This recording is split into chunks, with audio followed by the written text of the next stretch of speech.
Chào mừng các bạn đã đến với Gen Z Truyền, một chương trình mượn bài tarot tỏ tình.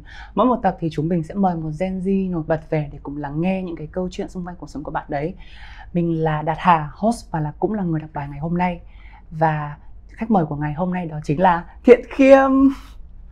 Xin chào mọi người, mình là Thiện Khiêm, hay còn được biết đến là Khiêm Slay. Hiện tại thì mình đang là một content creator có hiện diện ở YouTube, Facebook, Instagram và TikTok. Ngoài ra thì mình cũng đang là một sinh viên năm 3 ngành Digital Marketing tại trường đại học RMIT Việt Nam. Đồng thời thì mình cũng là một MC. Thiện Khiêm đã xem tarot bao giờ chưa? Dạ em chưa, nhưng mà em có xem mấy cái clip ở trên YouTube ấy.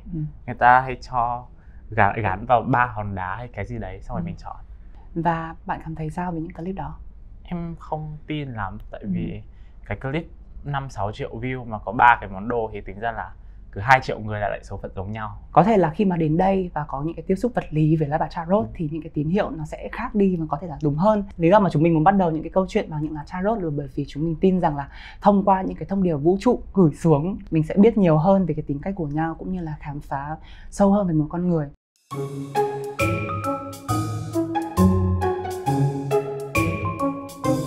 Trên mạng xã hội Khiêm hay thể hiện mình là một người cởi mở, thân thiện, và đó cũng là cái cách mà mọi người nhìn nhận ở Khiêm, chứ không phải là cái cách mà Khiêm muốn thể hiện như vậy. Nhưng mà liệu có một cái nét tính cách nào đó mà Khiêm chưa biết đến, Khiêm chưa khám phá được và mọi người cũng chưa nhìn nhận được ở Khiêm hay không? Thì chúng mình sẽ bốc thử một lá bài để xem là lá bài này nói gì về Khiêm nhé. Dạ vâng ạ. Em nghĩ là em lấy lá này. Okay. Em được nhìn không? Có chứ, em mở lên đi. Ôi, mình sợ đấy. Mặc dù là có kiếm đúng không? Nhưng mà nó không đáng sợ lắm. Thì cái lá bài này thể hiện là tính cách của em nó có hai phần như thế này, là em sẽ hơi do dự và lưỡng lự.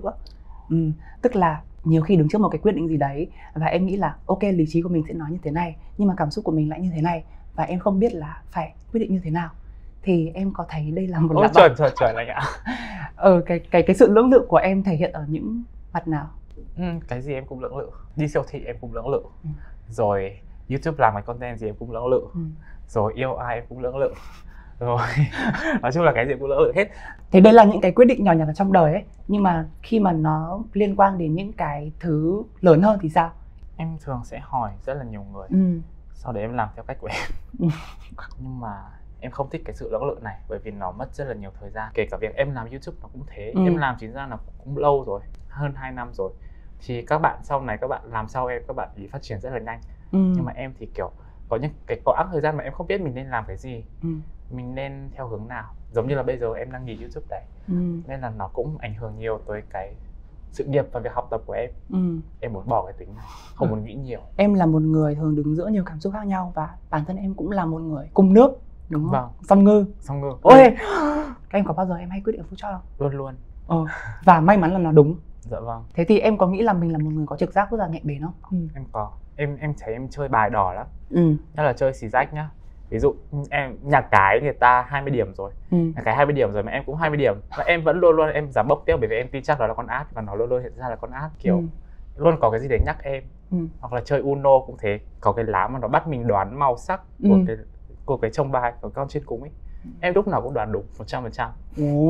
Ví dụ như bản thân mình không có được một cái trực giác nhạy bén như thế thì mình nên tìm được một người hướng dẫn mình không? Một cái người mentor có thể ở bên mình và giúp mình đưa ra những cái lời khuyên tốt không? Chắc chắn rồi ạ. Em nghĩ là kể cả trực giác có tốt hay không thì mình cũng luôn cần một người có thể hướng dẫn và đưa ra cho mình lời khuyên. Đấy cũng là lý do mà gần đây thì em mới có quản lý. Vì em cảm thấy là em rất cần một người như thế trong cuộc đời em để định hướng lại em. Bởi vì em trước giờ làm cái gì em cũng theo cảm xúc ấy, lúc nào em thích làm là làm, mà em nghỉ là nghỉ. Em không có một cái kế hoạch nào. Làm thế nào để em tìm được một người như thế? Em nghĩ là cũng tình cờ. Em có quen anh quản lý của em này. Anh ấy cũng làm podcast. Thì em có nghe podcast của anh ấy và em thấy rất là hay, thì em có reach out tới anh ấy và hẹn nhau ra cà phê nói chuyện. Bởi vì em cũng từng có ý định làm podcast, và anh ấy cũng kiểu có làm bên mảng quản lý talent ấy. Thì em thấy là phù hợp nên là em mới nhờ. Nếu mà ta không có sự may mắn, không có sự tình cờ đấy, thì làm cách nào để họ có thể tìm được một người mentor tốt? cái này mình sẽ phải thử và sai. Vì nó cũng giống như việc là mình yêu ai vậy ạ.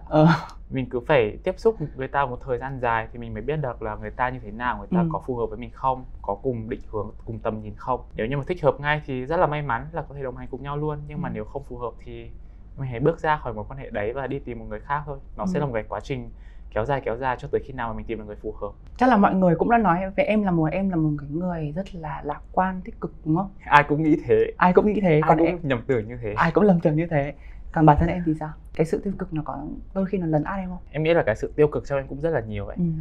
Mọi người thường hay thấy em là tada, mình là Khiêm Slay trên YouTube của mình, xong mọi người nghĩ em là một đứa ôi kiểu cuộc đời hưởng phấn, happy go lucky, chả phải lo nghĩ chuyện gì, lúc nào cũng vui tươi các thứ. Nhưng mà em hay bị những cái cảm xúc tiêu cực lấn át. Và em suy nghĩ rất là nhiều về mọi thứ ấy. Kiểu một cái tin nhắn mà người ta nhắn, lỡ người ta chấm cái dấu ở cuối thôi là em cũng suy nghĩ rất là nhiều, là không biết mình đã làm gì sai phật ý người ta. Em rất là dễ bị ảnh hưởng bởi các mối quan hệ như thế. Nếu như mà có một người nào đấy em rất là coi trọng mà người ta làm em không vui chẳng hạn, thì nó sẽ tác động đến cả cuộc sống của em sẽ không có động lực để làm gì hết. Và em cũng có rất là nhiều những cái mặc cảm, những cái tự ti của em. Giống như là mọi người thấy em khi mà xuất hiện trước, đi event hay là xuất hiện trước mọi người ấy, thì em luôn luôn mặc áo dài tay. Em không thích mặc áo ngắn tay. Bởi vì em cảm thấy rất là insecure, rất là tự ti về người em ấy. Bởi vì em được một vài người bảo là có khung xương nhỏ, nên là và cái tay của em nó đúng là cũng không to lắm thật. Bởi vì trước giờ em cũng lười quốc cao, nên là em luôn cảm thấy là nếu như mình mặc áo ngắn tay thì nó sẽ xấu, nó sẽ không đẹp lắm. Nên là thành ra đây em cũng mặc một cái áo khoác dù là trời Sài Gòn rất là nóng. Nhưng mà đợt này thì em cũng đã bắt đầu đi tập gym các thứ rồi, thì đấy, mong là một ngày nào đấy em sẽ xuất hiện không phải có áo khoác hay là áo dài tay nữa. Hiện tại trên thang điểm 10 thì cái mức độ yêu bản thân của em là ở mức nào? Mới là 8. 8 em nghĩ là cao đấy. Em chăm skincare. Chăm skincare, em ăn uống tốt, em chịu đi tập. Rồi nhưng mà em ghét bản thân em một thứ là em hay procrastinate, hay trì hoãn. Với cả hay giống như cái gì nữa mà hay do dự. Đúng rồi, nó rất là mất thời gian. Nếu mà chấm về cái độ yêu cái physical của em thì em sẽ chấm 10 trên 10. 10 trên 10. Nhưng mà nếu chấm tính cách thì nó sẽ chắc là 3 trên 10 đi. Cộng lại trung bình, chia trung bình. Trung bình nó là 6,5. 6,5. Làm tròn là 7 nhá. Làm tròn là 7. Ok, cũng là một điểm khá, bởi vì là cái sự tích cực, cái sự yêu bản thân đấy nó có thể tăng lên hàng ngày. Em dành nhiều thời gian để tự soi chiếu bản thân không? Ngày xưa thì em chả bao giờ. Em cứ cái gì đến thì mình làm xong thì thôi. Nhưng mà bây giờ thì em cảm thấy là mỗi việc mình làm đều có rất là nhiều người quan sát, rồi nó cũng tạo ra được những cái tầm ảnh hưởng nhất định. Thì đòi hỏi mình phải có trách nhiệm với bản thân hơn và để ý đến mọi người xung quanh hơn. Và bây giờ thì cái việc đấy với em nó diễn ra hàng ngày, thậm chí là hàng giờ. Thậm chí là em vừa nói xong một cái câu gì, em lỡ nói thiếu một cái ý gì đấy thôi là em bắt đầu suy nghĩ trên mẹ rồi. Có khi nào người ta hiểu nhầm mình không? Người ta sẽ nghĩ mình là một người vô phép, rồi không biết suy nghĩ các thứ. Sao em thấy hối hận? Em sẽ hối hận cả ngày hôm đấy. Đêm về em cũng sẽ nghĩ, đến cuối ngày em sẽ thường ngồi xong em nghĩ lại là ngày hôm nay mình đã làm những gì, rồi có gì mình chưa làm được, có gì mình cần phải cải thiện. Thực ra anh nghĩ là một điểm tốt đấy, bởi vì một cái người mà tự soi chiếu bản thân và dành rất nhiều thời gian để gọi tên cái cảm xúc của mình ấy, là một cách để mình kết nối với một cái đứa trẻ bên trong mình ấy.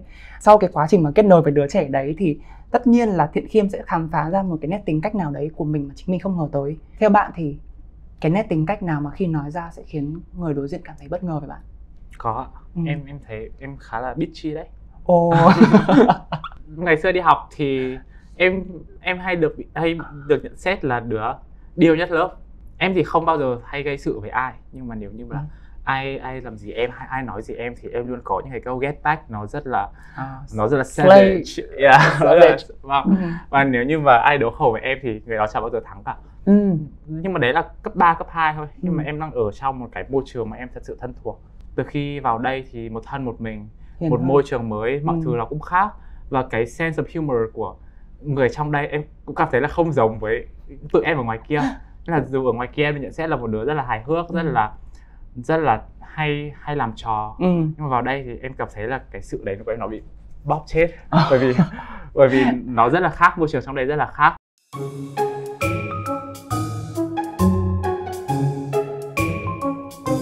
Lá bài tiếp theo sẽ là lá bài về sự nghiệp. Bây giờ em sẽ nghĩ đến cái hành trình sắp tới của em và nhìn lại cái hành trình đã qua. Sau đó mình sẽ xem là lá bài nó sẽ chỉ dẫn cái gì và nó nói lên thông điệp gì ha. Ok, sự nghiệp của Thiện Khiêng sẽ đi đâu về đâu. Lá bài nào đang kéo em? Lần này ạ. Lại là một lá bên bên này tiếp hả? Vâng ạ. Nó là có hoa. Page of Cups. Đẹp. Ok. Sao đấy? Rất là biểu cảm. Anh luôn biểu cảm khi xem bài. Đây là một trong những cái lá mà anh cũng thích. Bởi vì bây giờ em thử đoán đi. Anh thích là nó tốt đúng không? Anh coi như là như vậy. Em thử đoán đi. Em nhìn thấy người này cầm một cái này không? Người cầm một cúp đúng không? Thì cái lá Page of Cups này là thể hiện một cái sự sáng tạo. Tức là đang có một cái gì đó, em đang cầm nắm một cái ý tưởng sáng tạo gì đấy. Và em kiểu em đang chờ để lấy nó ra. Em đang chờ một cái cơ hội. Cái ý tưởng trong đầu của em là gì? Anh cảm giác như là đã chạm đúng cái đấy rồi đúng không? Em thấy anh nói chuẩn luôn ấy. Tức là cách đây hơn 3 tháng thì em có thông báo là em sẽ tạm nghỉ YouTube để em nghỉ ngơi rồi định vị lại bản thân. Thì em cảm thấy là bây giờ cái quãng nghỉ đấy đã sắp kết thúc rồi và em có rất nhiều ý tưởng đang chờ đợi để được execute. Cái lá bài này cũng có thể là thể hiện một phần là em cũng là một người nhiều ý tưởng trong cái quá trình làm video và thậm chí là trong học tập. Thì em có thấy là em là một người như thế không? Có, em thấy đúng. Em học digital marketing mà. Thì những cái bài tập bọn em thường sẽ là làm các campaign cho các nhãn hàng, rồi nghĩ ra các chiến dịch. Thì trong một nhóm thì em hầu như luôn luôn là người nghĩ ra những cái tagline, những cái slogan cho các brand. Và em thấy đấy là một điều mà em rất là tự hào. Và thường thì cái câu gì em nghĩ ra là mọi người đều nhất trí 100% luôn. Ngày trước thì mình cũng có nghe Khiêm chia sẻ một điều á, là em cảm thấy cái việc lựa chọn ngành học nó cũng hên xui. Tức là có thể là mình thích ngành này nhưng đến lúc mình học rồi thì nó lại không phải là cái ngành mình thích. Và bản thân em cũng đã có lúc cảm thấy như vậy đúng không? Dạ vâng, em cảm thấy như thế thật. Còn ở thời điểm hiện tại thì sao? Đã thích nó hơn chưa? Em cũng thích nó nhưng mà em nghĩ là em có thể làm tốt hơn ở một ngành khác. Đây chưa phải là ngành mà em thấy làm tốt nhất. Bởi vì thật sự là nó cũng không giống với những cái kỳ vọng của em khi mà em bước vào. Cái này nó không phải là trường dạy không tốt hay sao, nhưng mà nó là kiểu hóa ra là nó học những thứ khác so với mình tưởng ấy. Vì lúc đầu khi mà em đăng ký học digital marketing, em nghĩ nó sẽ kiểu thiên hoàn toàn về sáng tạo, về tạo ra những cái campaign, tạo ra những cái poster, tạo ra những cái quảng cáo nó hay ho. Nhưng mà thật ra là marketing có rất là nhiều số. Vậy em phải chạy những cái phần mềm thống kê, tính toán các thứ mà nó kinh dị luôn ấy. Toán, lý, hóa là những cái ác mộng của em đối với thầy cấp 3 và em không ngờ là lên đại học em vẫn phải gặp lại nó. Chẳng may làm một cái mình không thích hoặc là học một cái ngành mình không thích thì cái việc duy trì động lực là một cái vấn đề rất là khó ấy. Thì bản thân em làm sao để em duy trì động lực? Động lực của em là tại em được học bổng nên em đổi ngành nên phải nộp tiền. Không, thực ra đó là một cái hay. Vâng, em thấy thật sự là cái tiền nó là một cái động lực rất là lớn. Giống như là ngay dưới chung cư nhà em thôi là nó cũng có một cái phòng gym rất là to, nhưng mà em chả bao giờ xuống đấy tập cả, bởi vì nó miễn phí. Mới đây khi mà cái phòng gym kia sale thì em book ngay một gói, rồi em book thẻ PT các thứ nó hết mấy chục triệu. Thì khi đấy em mới có động lực đi tập, bởi vì là có cái tiền này nó ràng buộc mình mà, mình bắt buộc phải đi cho nó đỡ phí. Các bạn hay hỏi em là làm thế nào để có động lực học chẳng hạn. Thì em bảo là hãy mua những cái cuốn sách thật đắt, rồi mua những cái khóa học thật đắt đi, kiểu gì cũng phải học. Còn nếu mà cái gì cũng thích free thì mình cũng chả phải học, bởi vì nó luôn luôn ở đấy. Anh nhớ là ngày xưa em có kể là em làm lớp phó học tập à? Cấp 1 làm lớp trưởng, cấp 2 làm lớp phó học tập, cấp 3 làm bí thư. Thì anh cũng vừa nghe em kể là cái cách mà em để làm bài tập về nhà ấy là em trở thành một cái cán bộ trong lớp, tức là lớp phó học tập. Và khi mình có cái vai trò đấy rồi thì mình bắt buộc phải hoàn thành bài tập về nhà để mình có thể kiểm tra bài tập về nhà của các bạn. Vâng, cái đấy là đúng, bởi vì nhiệm vụ của em khi mà làm lớp phó học tập là sáng nào cũng phải đi kiểm tra vở bài tập của các bạn. Để lúc đấy các bạn rất là ghét em. Lúc đấy là cô giáo bắt em phải làm như thế. Xong rồi khi mà cô giáo bước vào lớp thì em sẽ thông báo lại với cô là cô ơi, hôm nay có bạn này chưa làm bài tập toán, bạn kia chưa xong bài tập lý, bạn kia chưa xong soạn văn. Và nếu như em không làm thì em làm gì có cái quyền mà thông báo với cô như thế được. Nên là em phải làm thôi. Đôi khi Khiêm càng đào rất nhiều vai trò đúng không? Nói thế cũng được. Okay. Tức là bạn rất là thích thử nghiệm những cái cơ hội mới. Nhưng mà đã có một thời điểm nào đấy mà bạn cảm thấy là mình có quá nhiều cơ hội và mình không muốn bỏ lỡ nó chứ? Mình cứ có cơ hội đến là mình lại muốn tóm lấy nó. Em có, thật ra đấy cũng là vấn đề của em. Tức là em cảm thấy là kênh YouTube của em có thể làm về mọi thứ, về lifestyle được, về học tập được, về beauty thì em cũng có kiến thức làm, rồi về quần áo em cũng làm được. Nên là có một thời điểm mà em cảm thấy là không biết mình nên theo cái hướng nào. Khi mà đứng trước nhiều cái lựa chọn như thế thì đấy, lúc nãy mình đã nói là em rất là do dự, mình không biết làm như thế nào. Và đấy cũng là lý do mà em cần những cái quãng nghỉ ở YouTube. Nếu như anh có xem YouTube của em rồi ấy thì anh thấy là có những tuần mà em ra một lúc 3 cái, xong rồi em sẽ nghỉ 2 tháng, rồi em ra một cái, rồi mình nghỉ 1 tháng, rồi em ra 2 cái, rồi em lại nghỉ thêm 3 tháng. Nhưng mà anh để ý ấy, trong công việc của em ấy thì nhiều khi em cũng thấy là mình cũng phải gặp những cái trở ngại trong công việc nhất định, đúng không? Và khi mà em cảm thấy mình không có được sự công nhận xứng đáng cho những nỗ lực mà mình bỏ ra ấy, thì em cảm thấy như thế nào? Và em làm cách nào để vượt qua điều đấy?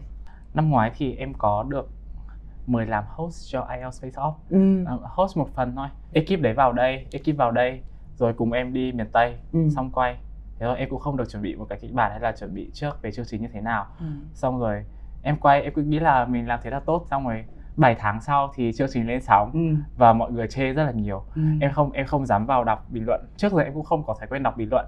Bạn bè em vào nhắn tin cho em là mày ơi mọi người có nói gì cũng đừng buồn nhé. Xong em kiểu hả, mọi người nói gì thế, tao không hiểu. Xong bạn em mới bảo là mọi người đang nói về cái chương trình IELTS Face Off của mày đấy.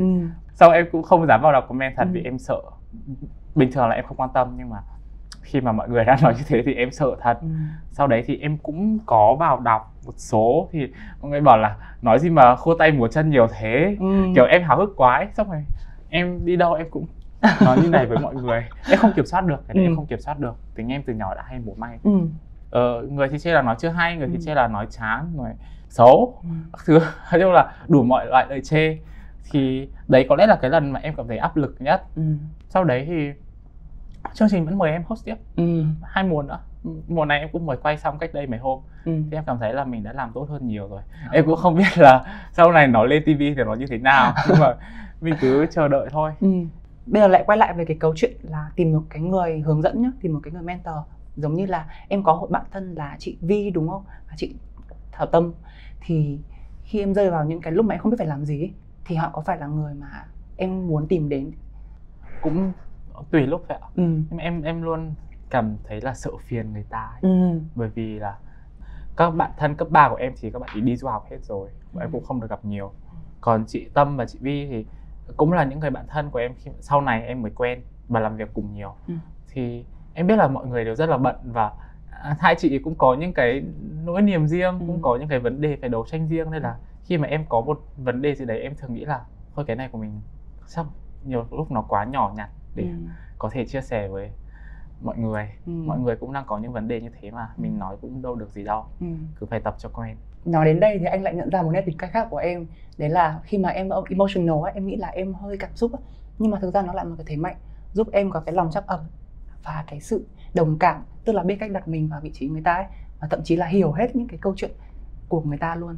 Thì em có thấy mình là trong công việc mình là một người có lòng trắc ẩn không? Em hay bị động lòng. Hay bị động lòng. Thực sự là có những người đã làm những cái điều rất là tệ với em, nhưng mà em không có đủ cái sự đủ cái sự thiếu cảm thông để mà em có thể ghét người đấy, em có thể giận người đấy. Em thường sẽ nghĩ là chắc là người ta cũng có lý do gì đấy, người ta phải làm như thế với mình, rồi em cứ để cho nó trôi đi thôi. Nếu mà người ta xin lỗi em thì em ok, nhưng mà người ta không xin lỗi em thì em cũng hơi buồn, nhưng mà em cũng không thù hằn ai lâu.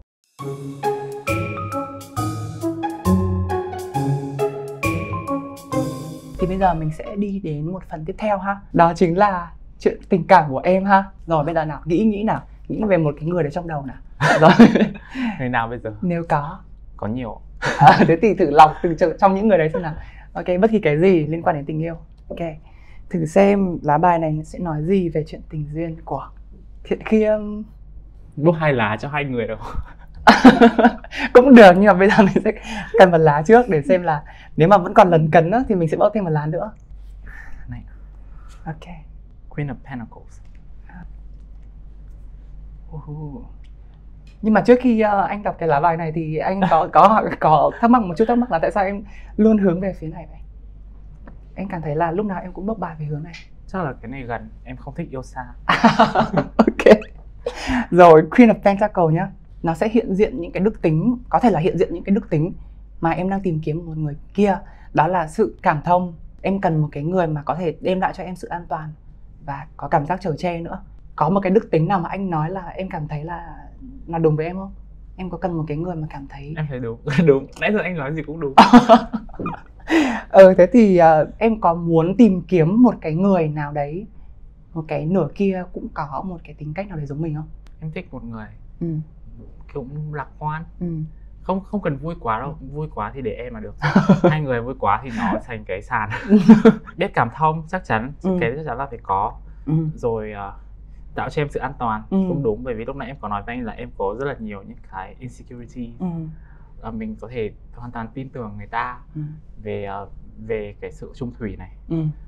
Rồi về cái việc là người ta biết lo lắng cho mình trong hoàn cảnh như thế nào. Những yếu tố nào để tạo nên một mối quan hệ lành mạnh? Như là cần sự cảm thông từ hai phía. Và hai người phải cùng muốn phát triển. Bởi vì trước đây thì em cũng đã từng ở trong một mối quan hệ hơn 1 năm yêu nhau. Thì chỉ có mỗi em là em lớn lên, chỉ có mỗi em là em luôn hướng về phía trước, em có nhiều mục tiêu, nhiều tham vọng. Nhưng mà còn người kia thì người ta chỉ muốn yên vị, nhưng mà em thì lại không hài lòng với cái việc mà đứng yên một chỗ như thế. Thì càng ngày em lại càng bận bịu, càng có nhiều dự án kế hoạch em phải làm. Còn người kia thì người ta lại chả làm gì, nên là thành ra là những cái cuộc nói chuyện của cả hai càng ngày càng ít điểm chung. Thời gian gặp gỡ của cả hai cũng càng ngày càng ít đi. Cả hai không cùng chí hướng nữa thì đến một lúc nào đấy em tự nói chia tay thôi. Nửa kia của em có cảm thấy áp lực với em không? Có. Thật ra bạn đó cũng nói với em như thế. Là em khiến bạn ý cảm thấy áp lực. Những cái thành tựu mà bạn ý đạt được ấy, kiểu có thể nói là nhỏ, bạn ý hay nói là nhỏ bé so với em, nên là khiến bạn ý cảm thấy tự ti. Bạn ý thì cũng không có nhiều tham vọng gì, nên là qua 1 năm bạn ý cũng sẽ không có gì nổi mới cả. Và bạn ý cảm thấy là bạn ý không làm được. Bạn ý cảm thấy năng lực của bạn ấy chỉ đến đó thôi, và bạn ý vì em bạn ý cũng đã cố gắng rất là nhiều rồi. Nhưng mà em thì luôn cảm thấy là bạn ý chưa cố gắng đủ. Còn bạn ý thì bảo là không, đến đấy quá lắm rồi, không thể cố thêm được nữa. Em nghĩ lại thì em cũng thấy là có thể là em đã tạo cho người ta một cái áp lực không tốt thật. Nên là em cũng không nói là em là người đúng trong mối quan hệ này. Em nghĩ việc dừng lại là đúng. Bởi vì là khi đấy thì hai người không còn cùng một hướng phát triển nữa. Đôi khi giao tiếp thì nó rất là quan trọng trong chuyện tình yêu. Thì em nghĩ là phải giao tiếp với người kia như thế nào để cả hai có thể là thấu hiểu nhau nhiều hơn? Thế là nên cho nhau nhiều không gian trống. Khi nào người ta cảm thấy sẵn sàng chia sẻ thì người ta sẽ tự nói với mình. Cũng trong mối quan hệ trước đây ấy, thì cái thời gian đầu bọn em gặp nhau rất là nhiều. Kiểu ngày nào cũng phải gặp, ngày nào cũng gặp, đến lúc chả còn chuyện gì để nói nữa cả. Kiểu quá là mệt mỏi luôn, cứ gặp nhau như thế. Em thấy em mới đề xuất là thôi mấy ngày gặp một lần đi, 1 tuần gặp một lần cũng được. Đi tìm kiếm những câu chuyện mới đi, có cái gì mới đi, rồi hôm nào gặp lại nhau kể cho nhau. Lúc đấy mới có chuyện để nói. Nhưng người ta không, người ta muốn khi nào cũng gặp nhau như thế, mặc dù là chả có cái chuyện gì nói cả. Cái đấy cũng là một trong những nguyên nhân dẫn đến việc chia tay. Em cảm thấy cái việc giao tiếp hiệu quả nhất là cứ để cho người ta thoải mái, cứ để cho người ta có những không gian riêng, để có những câu chuyện riêng, có những khoảng trời riêng của người ta. Rồi khi nào mà cả hai cùng cảm thấy là có thể sẵn sàng mở lòng chia sẻ thì hãy nói. Có một cái cảm giác trong tình yêu ấy là hai người ngồi cạnh nhau, không cần nói gì nhưng mà cũng cảm thấy thoải mái bên nhau ấy. Thì em có cảm thấy điều đấy ở cái người yêu cũ em không? Em có cảm thấy cái đấy. Nhưng mà sao nhỉ, nó không phải là một cái cảm giác im lặng tích cực, mà là bọn em im lặng là vì không còn gì để nói với nhau cả. Chứ không phải là không cần nói cũng hiểu ý nhau. Và cái đấy nó khiến em mệt mỏi, đó là tựa cạnh nhau mà không có chuyện gì để nói với nhau thì nó giống như là đang ở tù vậy. Kiểu hai người bạn tù, thì đúng hơn hai người bạn tù bị ép ở với nhau. Anh xem YouTube của em, anh thấy là có một số người nói là học cùng trường với em nhưng mà lại rất là hiếm khi gặp em. Một mặt nào đấy anh cảm giác là em có nhiều fan đúng không? Em có nhiều người crush em có nhận thức được việc đấy không? Dạ em có. Nhưng mà thật ra là em ít đến trường lắm.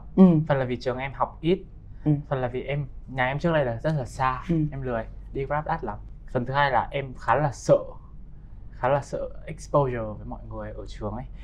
Trước khi mà em nhập học thì ở trên confession trường có một bạn nào đấy gửi về bảo là em vừa nhận được học bổng toàn phần, lêu các anh chị.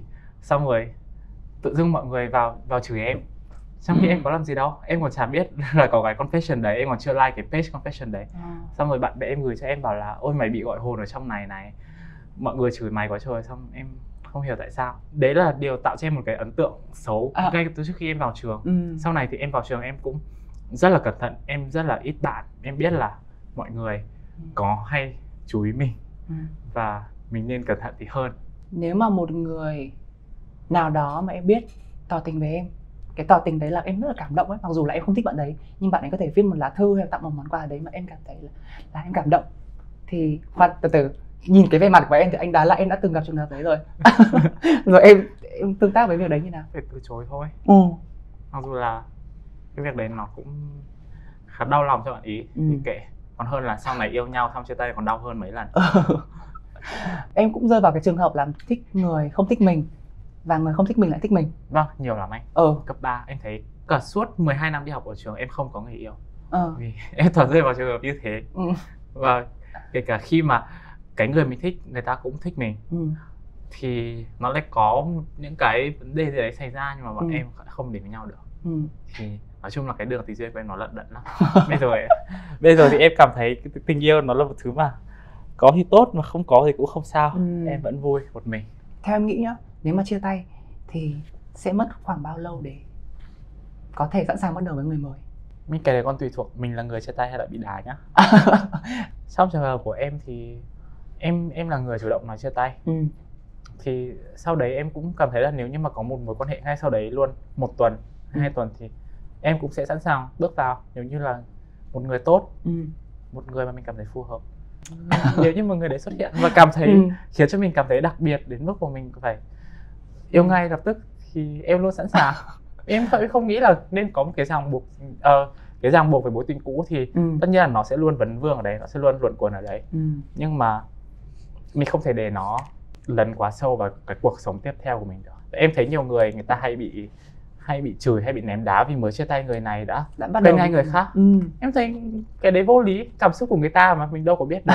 Biết đâu là người ta đã chán ngấy cái cuộc tình đấy từ lâu rồi. Nhưng mà người ta vẫn cố gắng. Vâng, người ta chỉ đang tìm một thời điểm thích hợp để nói lời chia tay, làm sao để cho đối phương không bị tổn thương nhất, ít bị tổn thương nhất có thể. Rồi sau đấy người ta có bước vào một quan hệ mới ngay thì cũng không có gì sai cả. Ai mà chẳng có tình yêu sét đánh, đúng không anh? Đúng. Nếu để mô tả về cái buổi tarot tâm linh ngày hôm nay thì em sẽ dùng 3 tính từ gì? Thế là nó deep. Deep. Sâu lắng. Vâng. Kiểu chưa bao giờ em chia sẻ như thế này, nhiều như thế này về tình yêu. Các bạn followers của em luôn nghĩ là em chưa có người yêu, chưa làm gì. Bởi vì là em yêu ai em cũng chả thông báo với mọi người làm gì cả. Tập này, podcast này mà lên chắc nhiều người sẽ bất ngờ bởi vì là các bạn hay nghĩ em ế. Kiểu lúc nào mà dịp gì đặc biệt là các bạn ý cũng gửi lời chúc em là chúc hết ế, chúc có người yêu. Mà tôi đâu có ế đâu. Rồi, tính từ đầu tiên là sâu lắng này. Sâu lắng. Cái thứ hai là chính xác. Và cái thứ ba đó chính là khó thế à? Anh nghĩ một cái đi. Thử xem. Anh nghĩ là em có khả năng trừ giác rất là tốt mà, thì em biết được anh đang nghĩ từ đấy là từ gì mà. Đáng xem. Không, bây giờ em mà nói một từ là kiểu gì anh cũng sẽ nói là em trả lời đúng rồi. Chắc chắn là như thế. Không, giờ mình phải nói 3, 2, 1 xong mình cùng nói từ đấy. Nhưng đây là góc nhìn của anh thôi nhá, còn quan trọng nhất là góc nhìn của em. Không, nhưng mà tại em đang cố đoán suy nghĩ của anh mà. Ok. Đúng không? Rồi. 3, 2, 1 mình cùng đếm nhá. Mình cùng nói nhá. Em nghĩ ra rồi. 3, 2, 1. Cởi mở. Cởi mở về mặt cảm xúc. Ok, đúng, cũng được mà. Đúng mà. Yeah, thế nào nó cũng đúng. Vâng. Em cũng hay nghe podcast cởi mở. Ok rồi. Sau khi đã trải qua 3 vòng vừa rồi á, em cảm thấy là nếu em phải chọn một lá bài để em đồng hành trong cái quãng đường sắp tới thì em sẽ thích lá bài nào? Em lấy lá thứ 2 về sự nghiệp đi. Em muốn tập trung cái đấy nhá. Lá về con cá đúng không? Vâng ạ. Đây. Ok. Cảm ơn. Lá bài sự nghiệp của em. Sắp tới thì em quan tâm đến sự nghiệp thì một trong những cái câu hỏi lớn sắp tới mà em muốn biết về cái sự nghiệp của mình là gì? Cái điều mà em đang thiếu trong cái sự nghiệp của em chính là sự ổn định. Sự ổn định. Em không tạo được những cái content đều đặn và điều đấy nhiều lúc tạo ra cái sự ngắt kết nối giữa em với followers của em. Và em không muốn điều đấy xảy ra, em muốn là xuất hiện được nhiều hơn, liên tục hơn, consistent hơn. Ok, vậy thì anh cũng chúc Thiện Khiêm có thể là đạt được những cái ước mơ như vậy. và anh cảm thấy là nó sẽ gần với em thôi. Thế thì vừa rồi cũng là những cái câu hỏi cuối cùng của tập Gen Z Truyền ngày hôm nay. Rất cảm ơn mọi người đã lắng nghe những chia sẻ vừa rồi của Thiện Khiêm, và rất cảm ơn khi mà đã có Thiện Khiêm ngày hôm nay để một chương trình. Vâng ạ, em cũng cảm ơn anh rất là nhiều. Đây là lần đầu tiên mà em xem tarot, và thật sự là cả ba là lá nào cũng đúng. Lá nào cũng đúng hả? Vâng ạ. Lá nào cũng đúng luôn. Em chắc thấy... là em sẽ phải chăm đi xem tarot hơn. Em thấy lá nào đúng nhất? Chắc là lá này luôn. Vâng, thì nó đúng là kiểu em có nhiều ý tưởng nhưng mà em đang chờ để lấy nó ra. Moi nó ra đúng không? Sau khi xem bao lá vừa rồi xong thì Khiêm có thể gửi một cái thông điệp cho những cái khán thính giả đang xem chương trình của mình được không? Hãy đi xem tarot. Em cũng nói biết thế thôi chứ em cũng chả khuyên gì, bởi vì đời của em cũng đang lộn xộn lắm, chả nên khuyên ai đâu. Cảm ơn mọi người đã xem tập podcast này cùng với mình và anh Đạt Hà. Người trải bài ngày hôm nay. Vâng ạ, người trải bài ngày hôm nay. Và cảm ơn Vietcetera đã mời mình đến đây tham gia podcast Gen Z Truyền. Cảm ơn và hẹn gặp lại mọi người trong Gen Z Truyền tập sau. Có thể là một ngày nào đấy Thiện Khiêm lại xuất hiện trong một tập Gen Z Truyền mới chẳng hạn, khi mà bạn đã trưởng thành hơn và bạn đã ổn định hơn trong công việc. Rất cảm ơn Thiện Khiêm. Cảm ơn anh. Ok. Mọi người, bye bye. Cảm ơn mọi người đã đến với Gen Z Truyền ngày hôm nay. Các bạn có thể theo dõi Gen Z Truyền trên YouTube, Spotify, Apple Music và đón chờ những thông tin thú vị tại fanpage cũng như Instagram của Vietcetera nhé.